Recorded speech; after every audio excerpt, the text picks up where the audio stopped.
Alright, hello people. It's Saturday, May 11th, 2013. I'm going to attempt to do something today that I've never done before. I'm going to play Atari games, and 3 games in specifically. Swordquest Earthworld, Swordquest Fireworld, and Swordquest Waterworld. These were games that came out in 82 and 83, 1982, 83, and there was a big contest, and the contest, so two of the 4 contests never happened. The 4th game, Airworld, was never made, and the games were pretty awful in terms of gameplay, and they were just mesmerizingly difficult. But now, with the advent of the internet, we have solutions out there. And I have, about 4.5 years ago, I beat Earthworld. And about a week ago, I beat Fireworld and Waterworld in back-to-back days, thanks to those internet cheat solutions. So I'm going to try to beat all 3 games in one day. I'm going to take you along with me, and I'm going to show you all the clues, and it's going to be a long afternoon. I'm guessing this might take 3.5, 4 hours. I don't know. And it's going to be a tough day because these games are... they're not all that fun, but something like this needs to be done. I've seen a few things online. Earthworld is on YouTube, somebody winning it. There's a few Waterworld things. There's very little about Fireworld, though. I've never seen a Fireworld clue, at least not in video form. So anyway, that's my task for the day, and if it gets too hard, I've got a bunch of these Mike's Hard Lemonade Black Cherry to help me through it. And God, I don't know about the Aquarian Rapids in Earthworld, though. That's hard enough doing sober, so I better pace myself. But anyway, let's get started, and let's do this, shall we? Let's go. Alright, we're ready to start. Swordquest Earthworld. I'm going in the old Atari 2600 here. And look at that. Looks like a lot of fun, doesn't it? Alright, we're going. Stop. Alright, we're about to get the first clue. Oh, maybe one more board down. Oh, maybe 2 more boards down. 16-4. Cool. Alright, we're about to get the second clue, 8-4. Awesome. Alright, the next one should be room 20, or the 25-6 clue.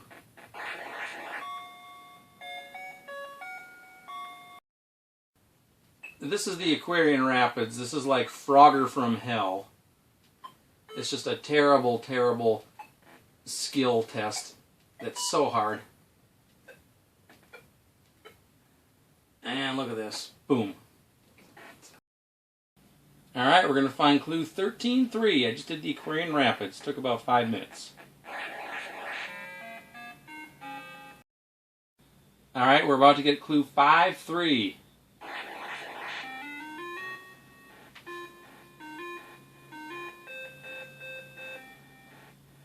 Awesome.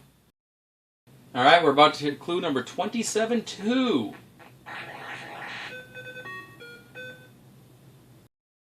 Alright, we're about to find the Fireworld clue, FW. Nobody seems to know exactly what it stands for other than Fireworld. I'm supposed to have some clue to the next game and did not do anything, so but let's look at it. Looks like food and a dagger to me. You see any FW there?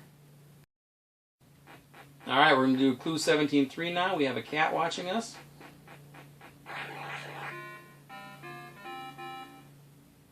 Cool. Alright, we're about to do clue 37-5. Nice. Alright, we've got 9 clues down. We've got only 2 to go. They are the 2 biggest ones, especially the last one. And we've been making good time. It's only been about 30 minutes, so... But nonetheless, it's time for the first Mike's Hard Lemonade, so... Alright, we're about to do clue 15-4. Cool. Alright, we have just completed, I think just very close now. I just put the necklace in Gemini along with the water that was already there. And I think we're about to beat Swordquest Earthworld. Let's watch. Leaving Gemini. And I think one board and then... Oh my, look at that. 47.5, your final clue. And we have a noise. That's not something you see every day, folks. And what do you do from here?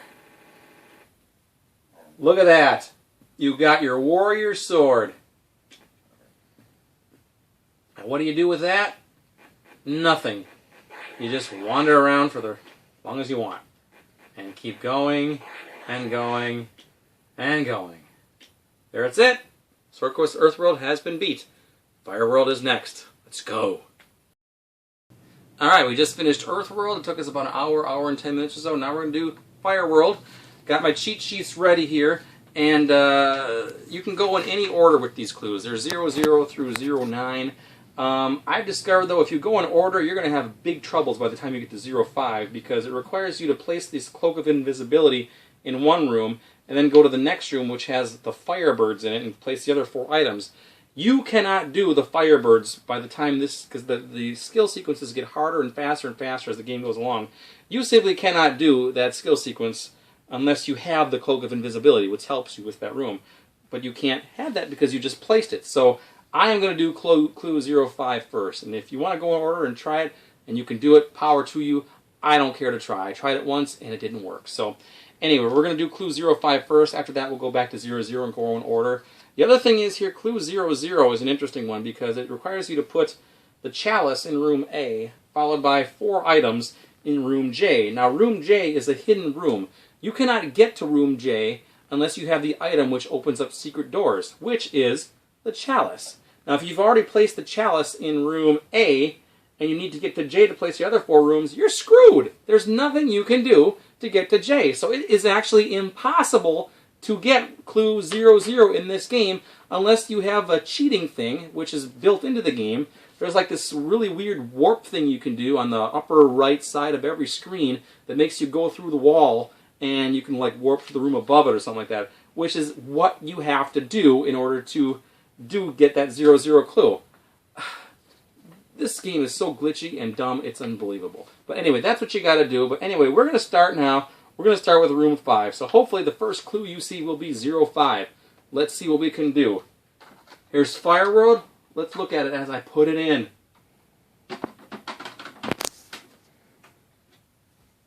Beauty, huh?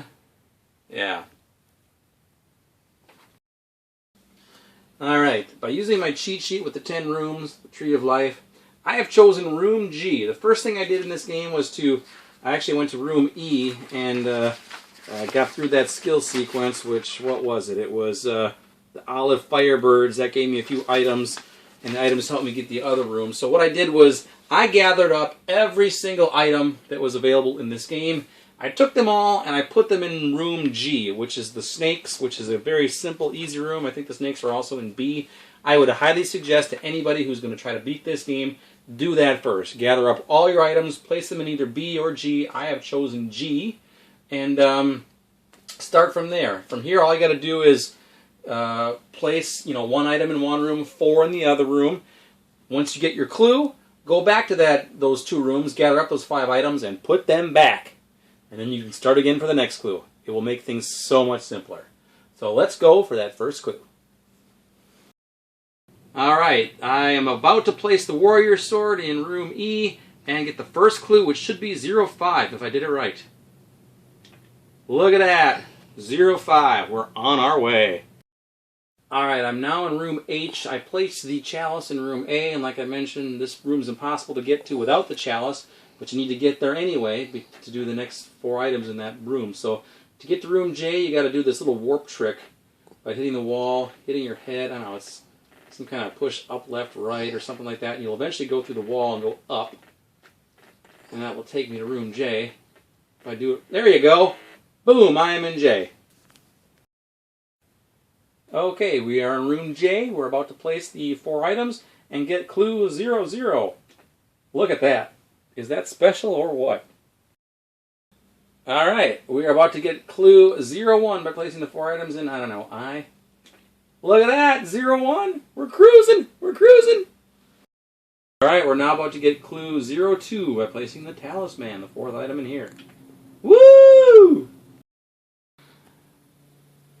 All right, everything was already in room G for the clue 0-3. All I had to do was walk in there and press a button to place an item, which wasn't even the item in question, but it happened. So there it is, 0-3. Yay, yay, yay, yay, yay. I rule. All right, we just got in room E, I think. I don't know. I don't know what room it is, but we're going to do clue 0-4 with this rope. Look at that! It's coming! It's coming. All right, we're about to do clue 0-6. Here it comes. Woo! Awesome! All right, we are about to get clues recording. Clue 0-7, placing the rope. Whoa! 2 more to go. All right, for clue 0-8, we're placing 4 objects in room B, even though all the cheat sheets say it's J. But thanks to Michael Rideout from the Atari Age website, who actually won this Fireworld contest in 1983, he said there's an error, and he's right. You have to place it in room B, not J, because watch. 0-8! Michael Rideout is right! All right, we've reached the end of Fireworld. Clue 0-9, the very last one. We're in room, I don't know which room it is, but it needs 4 items. And the last item I'm placing is the talisman, so let's watch. Look at that, 0-9. That's your very last clue in Fireworld. We got all 10. And what do you get for your reward here? Absolutely nothing. It just goes on and on. You get nothing but pride. And that's it for Fireworld. Waterworld is next. Alright, we've gotten through Earthworld and Fireworld. Now we are getting to Swordquest Waterworld, the rarest of the Swordquest games. This was only available through the Atari Age, if you were one of the members and had the magazine and stuff. This game is actually the most playable of the 3 games too. It's the most fun. This one actually does give you some hints as to what items go where. At least I think they do, because these little things keep popping up periodically. The weird thing about this game though is every time you get a clue, the game stops, and you have to hit reset and then play it again to get to the next clue. There's only 7 rooms, and you got to place 4. There's 7 objects that you can place in each room. Only 4 of the 7. As long as you get 4 of the 7 objects in the right room, you'll get the clue. And again, I know there are hints that pop up, but I don't need the hints. I got the cheat sheet. So here we go. Let's check it out. Let's take a look at Waterworld. Look at that. All right, are you ready? We're ready. All right, we're in Waterworld, room 1. I'm about to place the scepter for the 4th object, and there's our clue, 26. All right, we're about to place the 4th object in room 2 to get clue 93. Look at that. What does it mean? I don't know. All right, we're in room 3. We're about to get the 3rd clue. Money purse. That's not it. Peasant's ring, medallion, and the amulet. Clue 85. Woo! And game over. All right, room 4. We're going to place the medallion, the warrior sword, the scepter, and the amulet to get our 4th clue, which is 77. Look at that!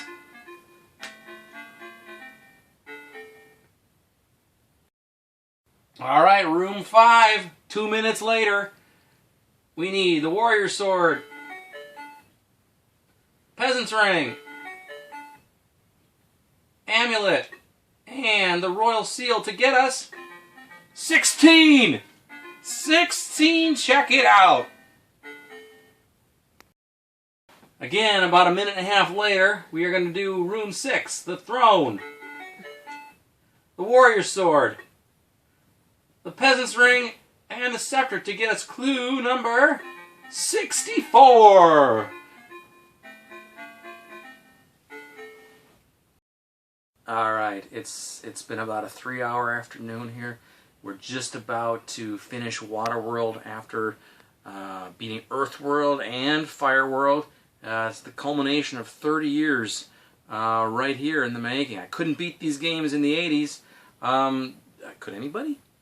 But in the 2000 whatevers, we now have cheat sheets that help us. So I'm going to turn your attention over here to Waterworld, room number 0, where we're going to drop 4 items and get the 7th and final clue to the Swordquest trilogy by dropping the Chalice, the Warrior's Sword,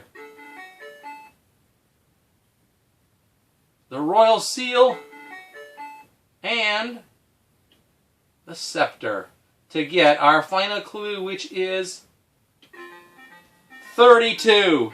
32! What does it mean? I don't know. I don't care. But I have just beaten all 3 Swordquest games in one day, and I rule. And what's next? I don't know. Okay, I'll tell you what's next. Swordquest Airworld.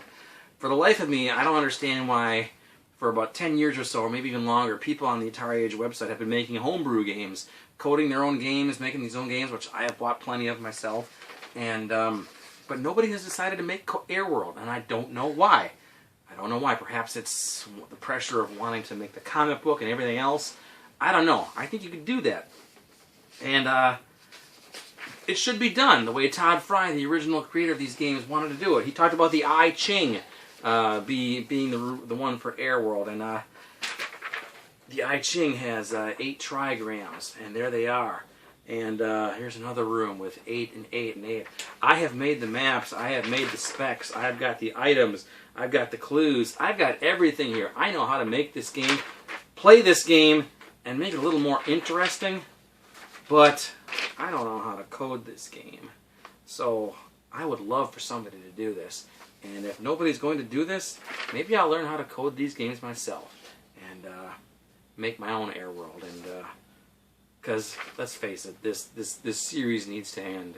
It needs to end on a good note. And somebody needs to make this game. Somebody needs to make this game with all 64 boards and the I Ching, just like Todd Fry wanted, with the Flying Pegasus and Tor and Terra. And oh God, we gotta do this. So somebody, please, please make Airworld. Let's finish this series. I'm begging you. I gotta do this. I gotta beat all 4 in one day sometime. Oh God, what a day it's gonna be. But anyway, that's all I got to say. I've beaten all 3 Swordquest games in one day, and I've showed it to you too, and I hope you enjoyed it. And come on, people, let's make Airworld.